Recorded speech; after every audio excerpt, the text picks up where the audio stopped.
في اوضه اللبس، كلها اسئله والاجابات معروفه. ان ما كانش بيحصل الكلام ده قبل كده، ليه بيحصل دلوقتي؟ هو ده سؤال، مش هجاوب على السؤال بس كل الناس عارفه ليه بيحصل فوضى. وزي ما واحنا ما بنحبش نتكلم بس ده بقى خاصه بالرياضه، ما كناش بنتكلم في السياسه والمظاهرات الفئويه وقطع الطرق والبلطجيه والكلام ده، انما ما البلطجيه وصلوا عشان البلطجيه ما تشالوش او ما تاخدوش من بدري، وصلوا للكوره، وصلوا لملاعب الكوره، وصلت ل 50 واحد. حتى على الاقل كانت في قطع الطرق ما كانش بيحصل وفيات، ولو كان بيحصل حاجه ناس بتقطع الطريق وخلاص عشان تبوظ للناس حياتها يعني. انما ليه ما كانش بيحصل قبل كده قبل الثوره؟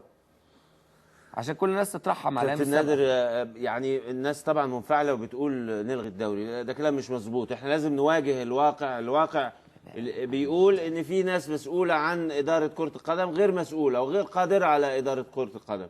الانديه لازم تواجه مع بعض، وهم اللي يعملوا اجتماع، هم اللي يقولوا مين اللي يدير ويدير ازاي، ولما في ماتش يتنظم ازاي، ولما يبقى في حكام ما بتعرفش تحكم يجيبوا لها ناس تدير الحكام مظبوط ويجيبوا لجان مظبوطه. انما ما نقولش ما نلعبش، لا، احنا نواجه الموقف ده ونحط له حلول، لان ما اعتقدش ان دي مشاكل ملهاش حلول.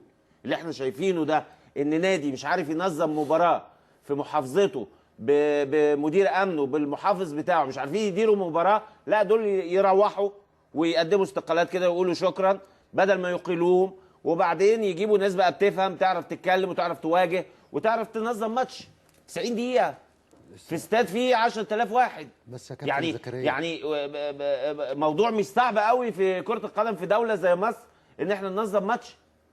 يا كابتن بس برضه انت يعني النهارده حق ال50 ولا الاكتر من 50 واحد اللي ماتوا دول، يعني النهارده احنا يعني هنقول مثلا هنقعد نهدي وفي ناس هتستقيل وفي ناس هتمشي ونطهر